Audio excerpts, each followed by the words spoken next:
Good evening. Welcome to South Asia Newsline. I'm Lipakshi Khurana.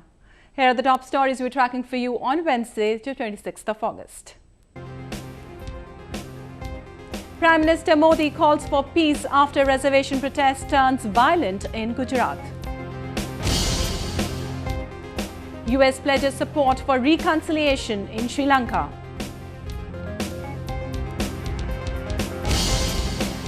And Baloch remembers nationalist leader Akbar Bugti on his death anniversary. And now for all the details, Indian Prime Minister Narendra Modi on Wednesday appealed for restraint in his home state of Gujarat after clashes broke out following a protest by a minority community. The Patel community in the province is demanding quota in education and jobs. A report. Amid the continuing tensions in western Gujarat, Prime Minister Narendra Modi appealed to shun violence and said dialogue was the way to resolve the issue. મારી સૌ નાગરિક ભાઈઓ બહેનોને વિનંતી છે કે અત્યારે એક જ મંત્ર હોય આપણો શાંતિ. દરેક સમસ્યાનો ઉકેલ વાતચીત દ્વારા આવતો જ હોય છે. Prime Minister Modi's appeal came as the demonstrators observed a shutdown across Gujarat, following a crackdown by police late on Tuesday. Curfew was also imposed in parts of Gujarat after incidents of violence was reported from many places. Authorities had also briefly detained Hardik Patel, who is leading the protest demanding reservation. Patel said they were protesting for their rights. हमारी लड़ाई ये आंदोलन है किसी व्यक्ति और किसी समाज के विरोध में नहीं है. ये लड़ाई किसी गवर्नमेंट या कोई व्यक्ति विरोध में नहीं कर रहे. हम हमारे हक के लिए लड़ाई लड़ रहे हैं. The Patel community makes up around 12% of Gujarat's population. They have been for long demanding the government to consider them as economically and socially backward, thereby making them eligible to avail the benefits of reservations in jobs and education sector. Despite the pressure from the US, Pakistan is yet to ban the Haqqani network. According to the latest documents released by Pakistan government, the Jamaat-ud-Dawa headed by 2611 Mumbai attack mastermind Hafiz Saeed has also been kept out of the proscribed list. Islamabad seems to be continuing its silent support to armed militant groups in the country who are responsible for terror attacks in its neighboring countries. Even after the US recently claimed that Pakistan failed to dismantle the Haqqani network despite the ongoing army crackdown in its tribal areas, the outfit has not been banned. The US has also delayed the reimbursement of the Coalition Support Fund to Pakistan in order to pressurize Islamabad for stronger action against the militia. The Al-Qaeda-linked group has been behind a number of high-profile attacks targeting US and other foreign nationals inside Afghanistan. Another organization which has once again escaped operational ban is the JUD, the supposed charity face of Lashkar-e-Taiba. Even though the JUD has been listed as a terror outfit by the UN, it continues to operate freely in Pakistan, where it is only placed under a watch list. Despite mounting evidence, even many top ministers in Pakistan cabinet have claimed that there is no proof to link the JUD with the Lashkar.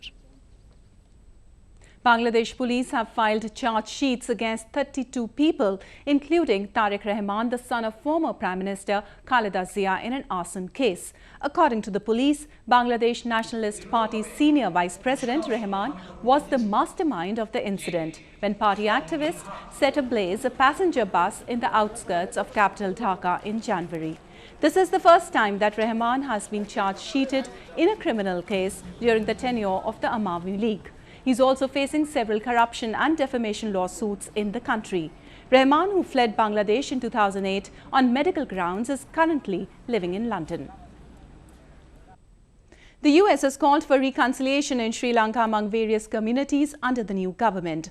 Washington has also pledged support to the forward-looking agenda of the government. Two top officials of the US State Department, Nisha Biswal and Tom Malinowski, met Sri Lankan Foreign Minister Mangala Samaravira on Tuesday in capital Colombo. Both the sides discussed on broadening the avenue of bilateral ties in the wake of the formation of new government in Sri Lanka. We discussed steps taken by the government of President Maithripala Sirisena to promote reconciliation and to strengthen the rule of law as part of our government's overall objective of ensuring good governance, respect for human rights, and strengthening our economy. The US delegation, which was on a 2-day visit to the island nation, hailed last week's parliamentary polls. Twice now, they have voted north, south, east, and west for the rule of law, against impunity, for reconciliation, for building this country, developing this country for everyone, and against the politics of ethnic and religious division, against extremism on both sides. The visit of the US officials also comes ahead of the crucial talks in September on the UN report on alleged war crimes in the country during decades-long civil war against the Tamil rebels. The US has last year sponsored a resolution at the UN calling for an investigation into the war crimes where at least 40,000 people were killed during the final phases of the war in 2009. Days after an election tribunal annulled the election of Pakistan National Assembly Speaker Ayaz Sadiq, the Lahore Election Tribunal judge has alleged threats by federal minister. The tribunal had on Saturday disqualified the PML leader from his Lahore seat after finding irregularities in the election process. Justice Kazim Ali Malik on Tuesday also rejected the allegations made by Pakistan Muslim League that his verdict was biased. The party had claimed that Malik's son was rejected an election ticket by the PML for the 2013 election. Refuting the allegations, the judge claimed that he has been threatened by Federal Information Minister Parvez Rashid for his verdict. Reacting to the development, cricketer turned politician Imran Khan said the threats prove that the party led by Prime Minister Nawaz Sharif had committed election fraud. India and Seychelles on Wednesday signed 5 agreements in various sectors, including taxation, maritime security and agricultural research. After holding bilateral talks with visiting President of Seychelles, James Alex Michel, Indian Prime Minister Narendra Modi termed Seychelles as a key strategic partner. Indian Prime Minister Narendra Modi on Wednesday announced the gifting of an interceptor Coast Guard boat and a second Dornier aircraft to Seychelles. India and Seychelles on Wednesday exchanged 5 documents after holding delegation-level talks during President of Seychelles James Alex Michel's visit. The documents include agreement on exchanging tax information, a protocol on framework of cooperation on blue economy, and MOU for agricultural research. Our cooperation in hydrography surveys is extensive and growing. I have conveyed that India will gift 1 more interceptor Coast Guard boat to Seychelles in March. I have announced that we would give a second Dornier aircraft to Seychelles. I am pleased that we have completed the process quickly and signed the agreement today. President and I place strong emphasis on ocean or a blue economy. I believe, as he does, that we should look at a small island countries as large ocean states with vast potential. PM Modi also expressed gratitude to President Michel for supporting India's candidature for a permanent seat in the United Nations Security Council and described the island nation as a key strategic partner of India. Earlier in the day, President Michel, who is on a 3-day visit to India, was accorded a ceremonial reception at the President House.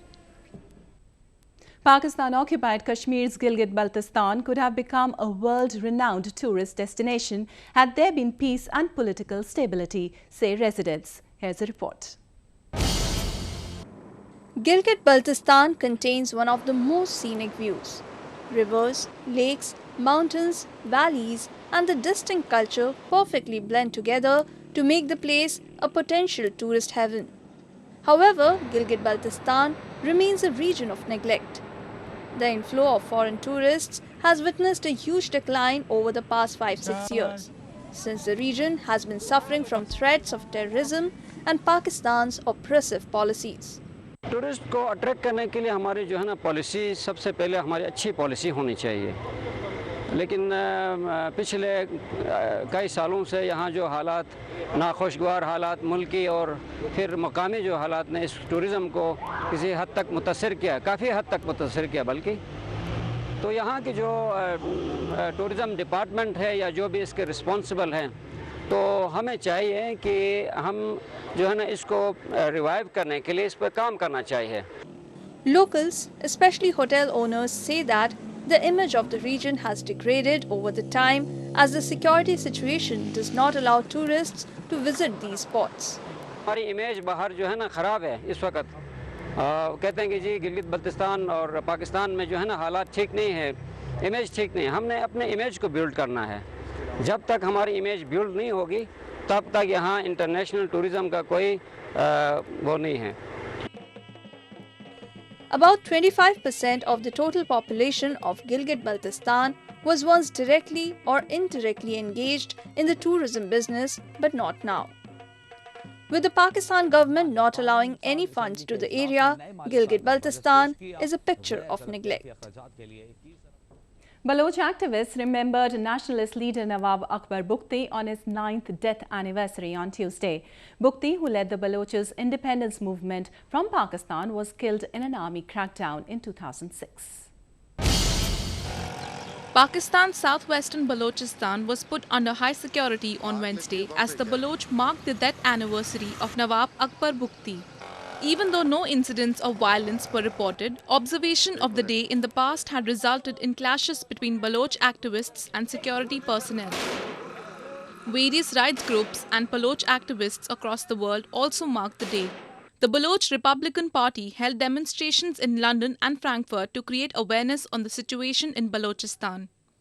Nawab Bugti was in the forefront of the secession movement for many years, seeking independence for their homeland from Pakistan. The then Pakistan President Pervez Musharraf, who refused to accept the demands of Baloch, including greater control of their mineral resources, ordered a crackdown. Bugti, along with some of his tribesmen, were killed in an army operation in Quetta on August 26, 2006. His death had triggered widespread protest in Balochistan, which has now metamorphosed into a movement seeking freedom from Islamabad. Jailed Bollywood actor Sanjay Dutt has been granted a month of parole for the treatment of his daughter. He was sentenced for 6 years imprisonment in an arms case.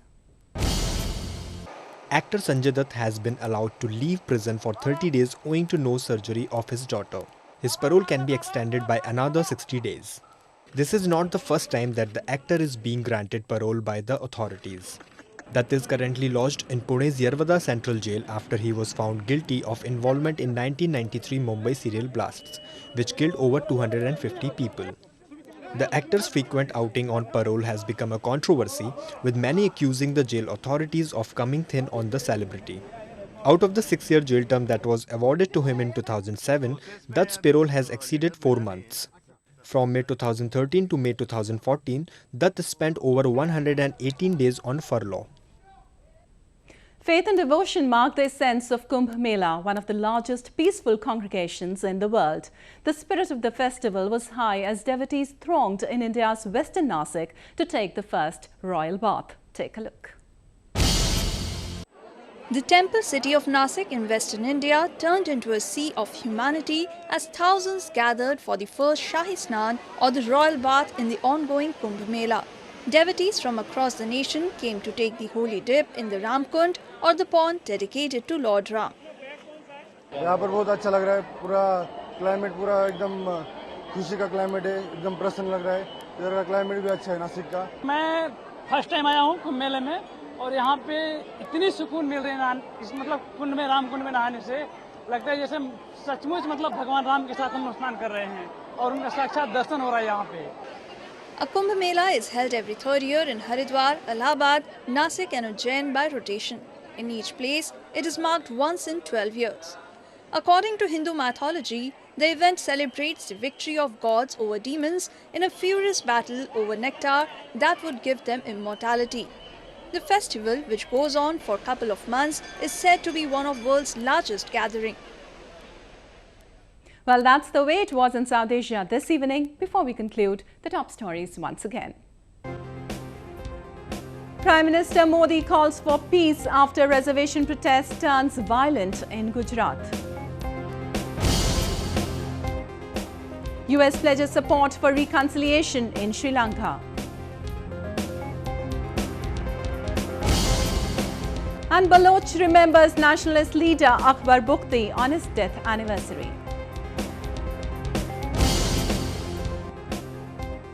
Now our viewers can watch the show on SouthAsiaNewsline.com. You can also visit us on Facebook.com/SAsiaNewsline and follow us on Twitter @SAsiaNewsline. That's all in tonight's edition. We'll see you same time tomorrow. Good night.